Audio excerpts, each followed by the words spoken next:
Issues and challenges. اب دیکھتے ہیں کہ مسائل کیا ہیں اور چیلنجز کیا ہیں جو 18th امینڈمنٹ کے بعد فیس کرنے پڑ رہے ہیں صوبوں کو.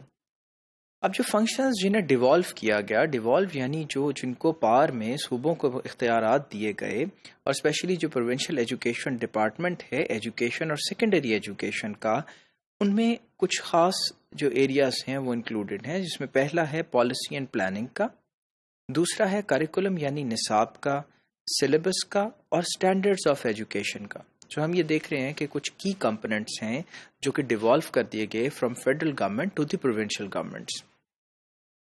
As a result, the department will face implementations in the following areas. یعنی implementation جو ہے اب جو ڈپارٹمنٹس کو کرنی پڑے گی وہ کن ایریاز میں کرنی پڑے گی. پہلی بات تو یہ ہے کہ کیپیسٹی فار کریکولم ڈیولپمنٹ، یعنی اپنے اندر یہ کیپیسٹی پیدا کرنی ہوگی in terms of human resource and in terms of fluid and in terms of hard input, جس کے اندر لوگ بھی شامل ہیں، جس کے اندر جو ہیں وہ آپ کے بہت سے وسائل جو ہیں انہیں بروئے کار لانا پڑے گا، کیونکہ اب یہ کیپیسٹی ڈیولپ کرنی پڑے گی کہ نصاب آپ نے خود ترتیب دینا ہے اور خود سے سلیکٹ کرنا ہے. اور سیکنڈ جو بات ہے وہ بہت امپورٹنٹ ہے کہ لا and capacity for implementation of article 25A، یعنی آرٹیکل 25A جو کہ ہمارے آئین میں موجود ہے، جس کے تحت ایجوکیشن جو ہے وہ بنیادی حق ہے اور 5 سے 16 سال کے تمام افراد کو اسٹیٹ ذمہ دار ہے ایجوکیشن پرووائڈ کرنے کی. اب اس کو اگر دیکھا جائے تو اس کے اندر سب سے پہلی بات ہے کہ اس کو امپلیمنٹ کرنے کے لیے آپ کو ناخواندگی ختم کرنی ہوگی اور لوگوں کو پہلے جو ہے وہ خواندہ کرنا ہوگا اور صوبے بھر کے ہر حصے میں پہنچنا ہوگا. So this is not an easy task and it requires a lot of effort and a lot of overall again. Additional legislation will be required for curriculum and compulsory education. قانون سازی کی ضرورت ہوگی جس میں ہم compulsory education کی بات کرتے ہیں اور نصاب کی بات کرتے ہیں. So these are some challenges. اور اس کے علاوہ کچھ اور ایسے ایشوز ہیں جو کہ بہت امپورٹنٹ ہیں، جن میں نیشنل کوآرڈینیشن شامل ہے کہ پورے جو نیشن کے اندر یعنی پورے ملک کے اندر آپ کو کوآرڈینیٹ کرنا پڑے گا دوسرے صوبوں کے ساتھ، وفاق کے ساتھ at different occasions. And then fate of national education policy 2009، یعنی 2009 کی جو ایجوکیشن پالیسی ہے اس کا مقدر کیا ہوگا، اس کے ساتھ کیا ہوگا، اس کے ساتھ چلنا ہے یا نہیں چلنا ہے، یہ بھی ایک سوال ہے.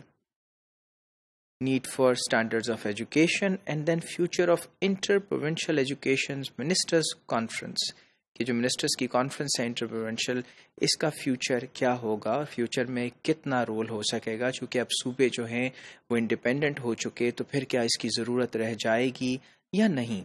سو یہ وہ سوال ہیں جو سب ایشوز کے طور پہ ہمارے سامنے آتے ہیں. اب کچھ چیلنجز کو دیکھتے ہیں، اور چیلنجز میں ہم یہ دیکھتے ہیں کہ انہانس کرنی پڑے گی کیپیسٹی کریکولم ڈیولپمنٹ کے لیے.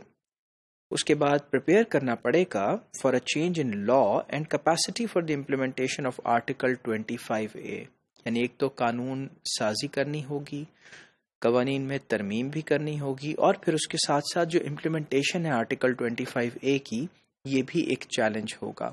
یعنی کہ کمپلسری ایجوکیشن جو ہے وہ آپ کس طرح سے پرووائڈ کریں گے صوبے بھر میں، ابھی آپ کی ذمہ داری ہے. So this is also a challenge for the provincial governments. Formulation of additional legislation required for curriculum. Of course, you have to make new legislation نصاب کو سامنے رکھتے ہوئے، اور پھر اس کے بعد انہانس کرنی پڑے گی capacity building for directorate of curriculum and Khyber Pakhtunkhwa text book board. اب جو ٹیکسٹ بک بورڈ ہے اور ڈائریکٹوریٹ آف کریکولم ہے، یقیناً آپ کو ان کو وسائل دینے ہوں گے، ان کی کیپیسٹی کو بہتر کرنا ہوگا، کیونکہ اب ان ڈپارٹمنٹس پہ یہ ذمہ داری آ چکی کہ آپ نصاب کو کیسے بناتے ہیں اور اس کو امپلیمنٹ کیسے کرتے ہیں. So we are also talking of departments, and we are also talking of giving them more and more resources to come up with some quality education curriculum. Finally, we see that strengthening of the existing weak and insufficient coordination between the organizations in the education sector and their coordination with the other public sector institutions and organizations. یعنی مضبوط کرنا ہوگا ان week links کو جو کہ موجود ہیں organisations کے درمیان. For instance Now, if you are requiring funds from economic division, تو پھر آپ کو منسٹری آف فائنانس کے ساتھ اور منسٹری آف ایجوکیشن کو ان سب کو اب آپس میں ایک رابطے کے ساتھ چلنا ہوگا. یقیناً پہلے فنڈز جو تھے وہ جنریٹ کیے جاتے تھے فیڈرل گورنمنٹ کی طرف سے، لیکن اب پروونشل اداروں کو ایک دوسرے کے ساتھ باہمی تعاون کے ساتھ آگے چلنا پڑے گا، اور اسی صورت میں ہم یہ دیکھیں گے کہ ایجوکیشن کا جو سیکٹر ہے وہ کامیاب ہوگا.